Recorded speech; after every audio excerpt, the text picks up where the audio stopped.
Hey, everybody. Thank you for joining us and welcome to the Founders in LA podcast.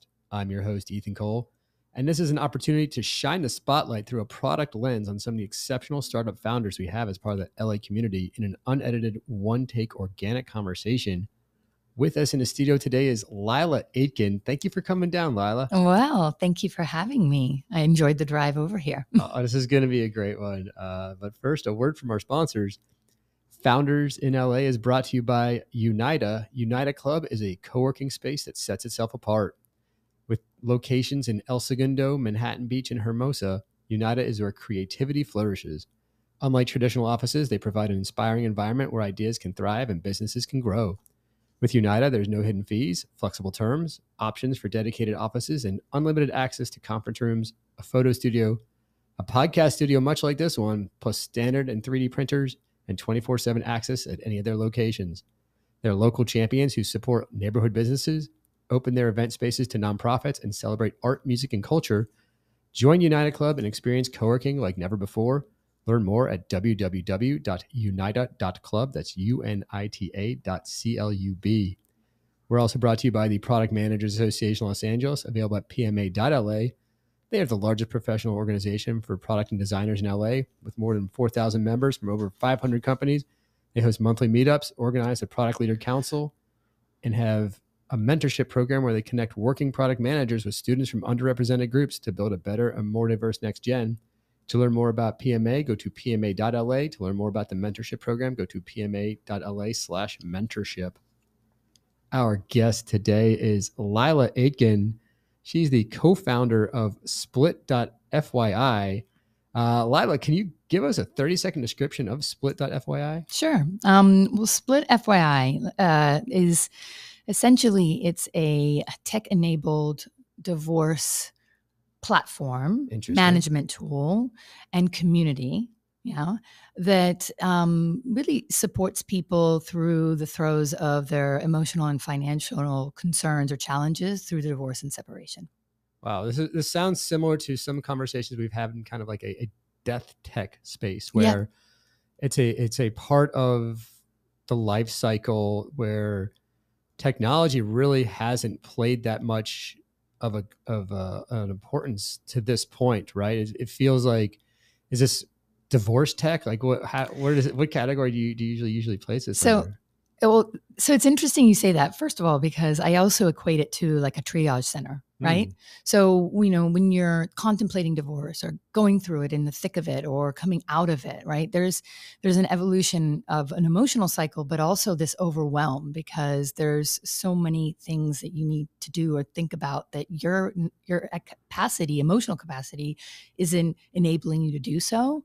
So essentially we created this platform so it's like a place to land, a place to kind of gather your thoughts and figure out what you do next by virtue of, connecting with professionals.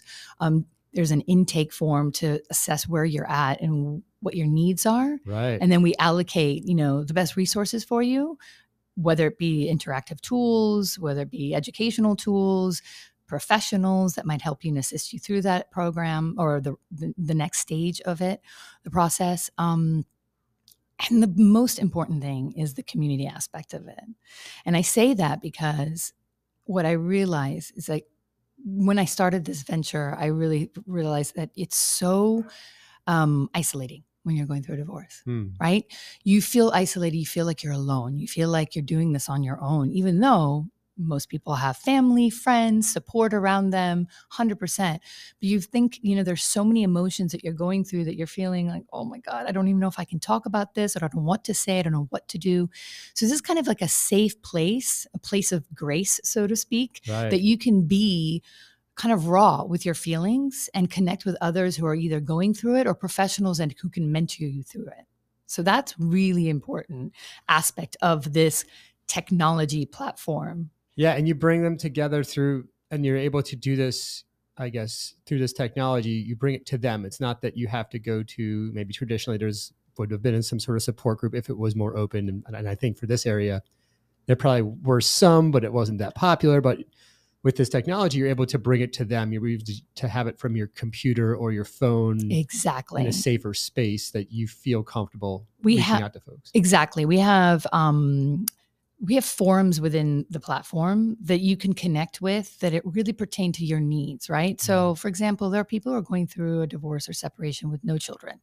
They're not going to want to go into the whole co-parenting chats or, child affair chats and so forth. But what they do is they'll connect with those or the information that they need to gather, like financial ones or emotional, whatever the support that they need. So the forums are really important. But beyond that, we have all these community initiatives via Zoom.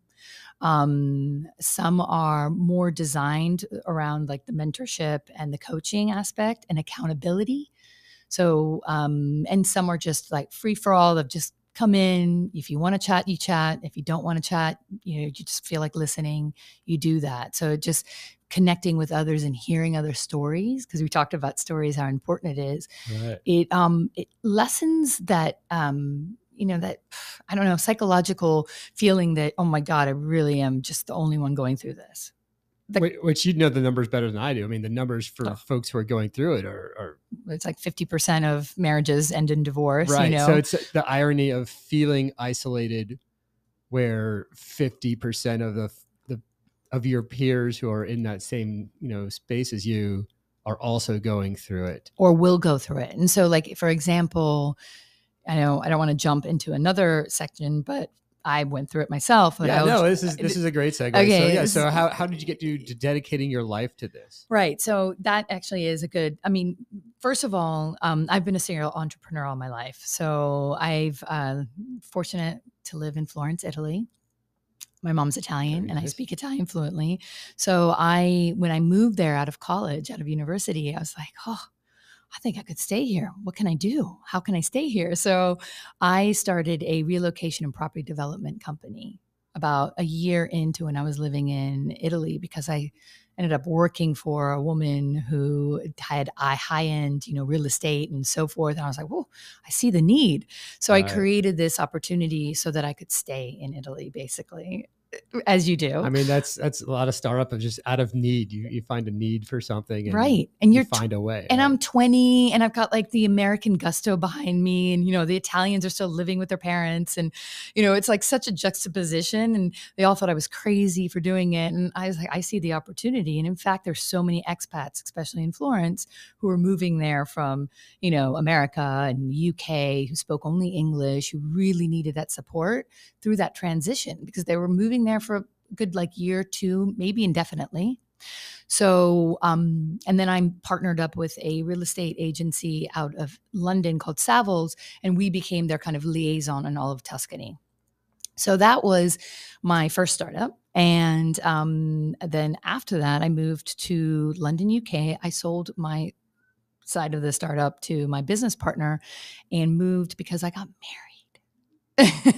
So you left. You met them in Florence, and you left Florence for. I met my ex-husband, in London, actually, because I was out in London quite a bit for work, because we liaise with Savills, right?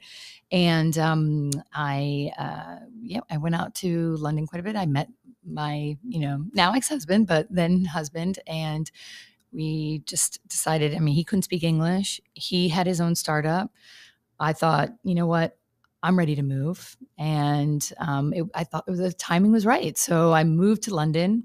And while I was there twiddling my thumbs and was like, what am I going to do now? And how am I going to get back to Italy often? I always had this idea of quite the creative.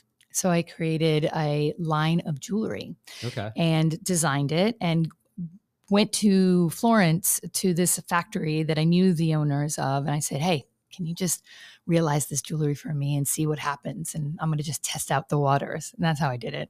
And it ended up being quite successful, actually. So I took those pieces, and, naivety is really great sometimes, because I didn't realize there's a protocol in the world of fashion where you have to, either go to the fashion expos or figure out how to get to the buyers. I didn't realize there's this wall, in front, and which is great, because I just would walk into the stores and be like, can I talk to the buyer, please? Yeah. It was like the, door-to-door salesman. And I ended up luckily speaking to the right people, and they were willing to see my jewelry line. And I got into Harvey Nichols, Harrods, Wow. some of the really big stores, which really kicked off that that side of my life, which, yeah. So then how did that transition into Split.Fyi? All right. So then my divorce. Okay. So about 6 years in, I was pregnant, 6 months pregnant, Okay. and find myself sideswiped by divorce. I mean, completely taken by it. Right. So there was a lot going on. I was running a business, I was pregnant, and I was, going into a divorce. And also abroad. Right. Exactly. So, something had to give. That was my business for sure. I had to make some certain choices. I also didn't realize then, but what I say often now is divorce is a full-time job in many ways, right? There's a lot to unpack. Your whole world is kind of, transitioning, but it's also unpacking, and there's a lot of logistics and there's a lot of legal ramifications that I had no idea about. And I remember thinking, here I am in my mid-30s, pregnant, and everybody around me is getting married or having kids.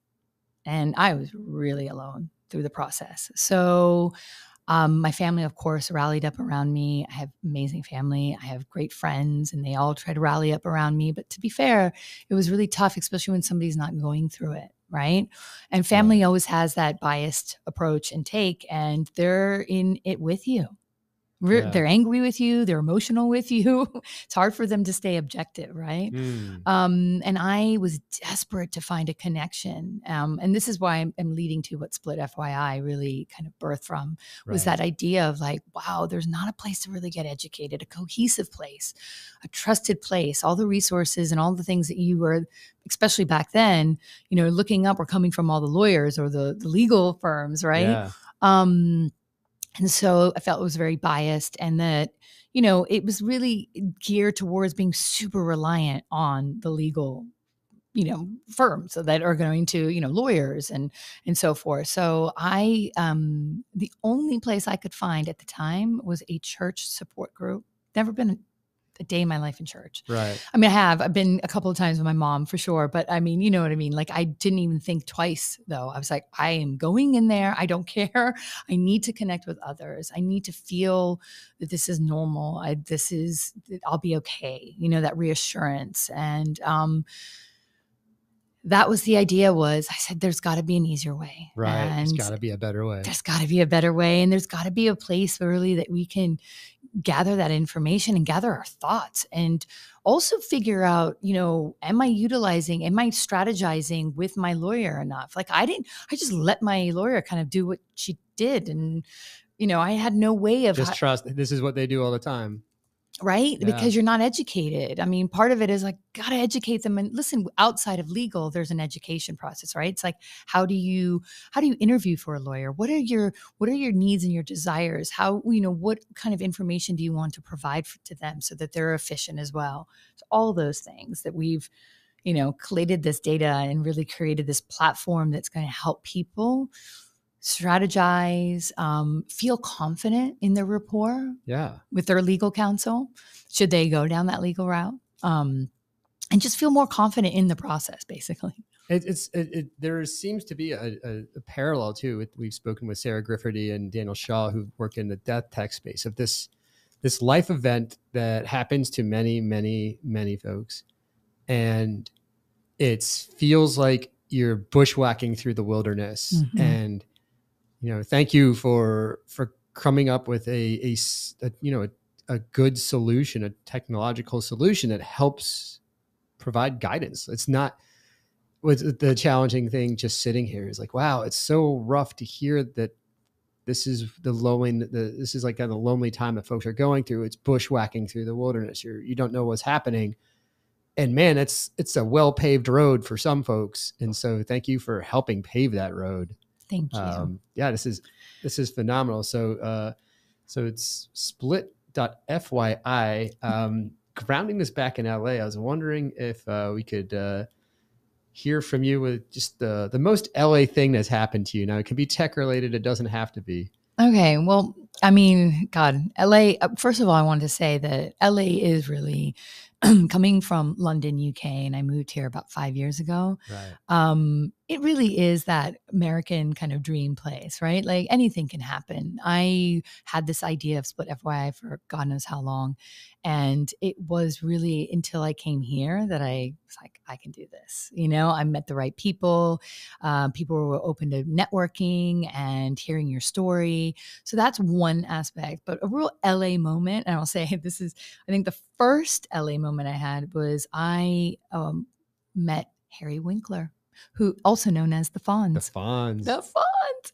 And of course that dates me, but like I will say that, you know, I grew up with the Fonz. And for me, I had this moment of like, oh my God, do I seize this moment and go up to him and say, can I have a photo? Because I just need it for me. This is not even for the world. This is just for me.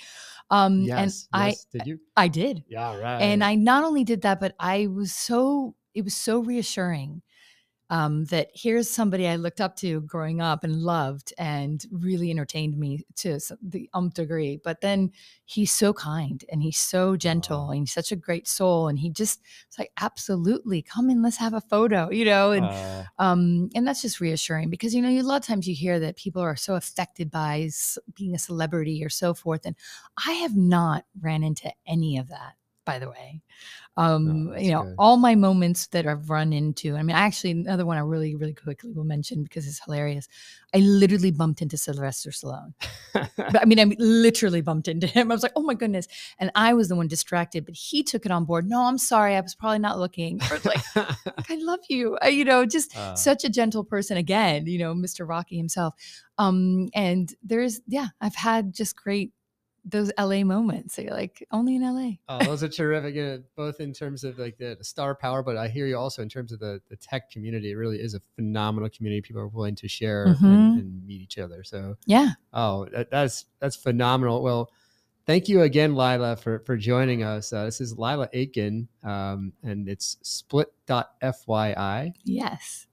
We'd like to thank our sponsors again, PMALA and Unida. I'd like to thank you all for listening to us. And if you like what you hear, please smash that subscribe button. And we will catch you next time on Founders in LA.